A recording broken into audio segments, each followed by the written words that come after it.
மட்டிக்கினாரு ஒருத்தரு இவரை காப்பாத்தணும் கத்துரு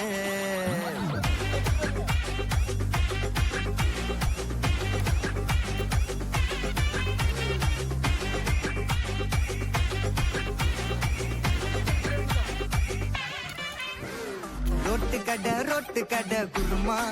திரும்பி உனக்கு வந்து அச்சுது பாரு கருமா வாஷிங் பவுடர் நிறுமா கொஞ்சம் வாய சுவையும் பொத்துக்கிட்டு இருமா ஓ நிலைமையத்தான் நினைச்சு சிரிமா தக்காளி பிசிக்கி தொட்டு மொக்க வாங்கிட்டடா செவுத்த போய் நக்கு ஐபிஎல் கப்பு நான் வாங்கி தரேன் லாலிபப்பு சப்பு நீ சோத்தல தான் போடுறியா உப்பு அப்போ இப்படி இருந்த நீ இப்போ இப்படி ஆயிட்ட ரொம்ப மாசு காட்டினவன் இப்போ